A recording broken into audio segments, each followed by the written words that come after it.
On continue donc avec l'exercice 3. Nous avons le système montré dans la figure suivante. Alors nous avons deux poulies, une poulie de rayon R2 et une poulie de rayon R1. R2 étant supérieur à R1. Nous avons une masse et un amortisseur alpha. Alors, seule la poulie de rayon R2 a un moment d'inertie, comme précisé avec cette petite flèche. Alors, on demande de calculer K et alpha dans cet exercice.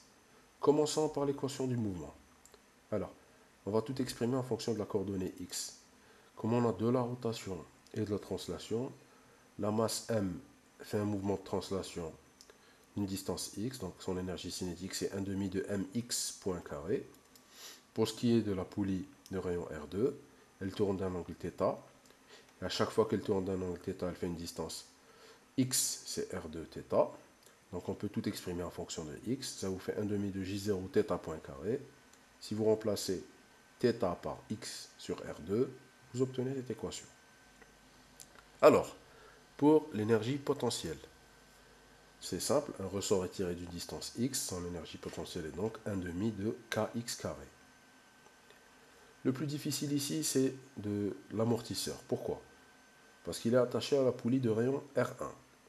Alors, quand la poulie de rayon R2 fait un angle θ, l'amortisseur amortit une distance x' et non une distance x. Cette distance x', elle s'écrit comme étant R1 θ. Alors, comme il faut tout exprimer en fonction de x, il faut trouver une relation entre x' et x.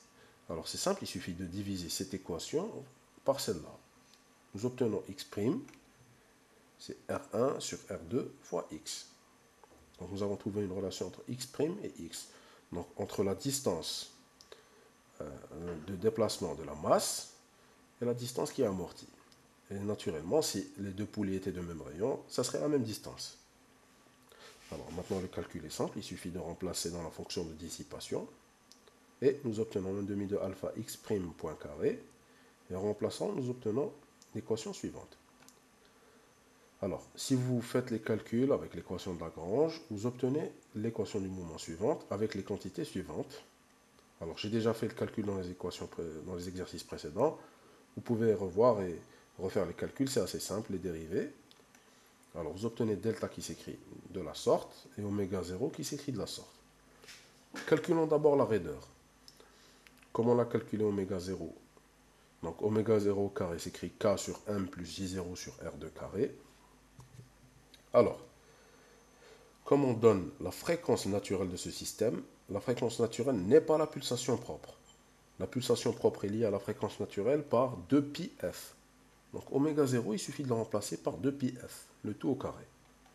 Et on obtient facilement que K égale à 2πf carré fois M sur J0 sur R2 au carré. Pour calculer le coefficient d'amortissement, c'est un peu plus compliqué. Il faut calculer ce qu'on appelle le décrément logarithmique. En gros, c'est une grandeur qui est là pour mesurer la décroissance de la fonction exponentielle de la solution. Alors, elle s'écrit 1 sur n, ln de x de t sur x de t plus nt. On démontre que c'est delta fois ta. Alors, ta, c'est la pseudo-période, qui s'écrit 2pi sur oméga a. Oméga a, c'est la pulsation avec laquelle oscille notre système. Alors, si on calcule ce décrément logarithmique, et on donne dans les données que la période diminue de 80% après 10 périodes, donc vous remplacez juste n ici par 10, et ici c'est 1, ici c'est 1 moins 0,8, donc ça fait 1 sur 0,2. Donc on aura le décrément logarithmique, si vous remplacez ici, ln de 5 sur 10. Maintenant, l'idée est de trouver une relation entre d et delta. Nous avons d, c'est delta fois ta, mais attention, ta aussi dépend de delta. Donc il faut tout remplacer, parce qu'on a oméga a, c'est oméga 0 carré moins delta carré, la pulsation amortie. Donc on a d, c'est 2pi delta sur racine de oméga 0 carré moins delta carré. Donc vous élevez au carré, et vous pouvez extraire delta de cette équation. Et de cette manière, on aura calculé delta, et on peut revenir à alpha en utilisant l'équation suivante.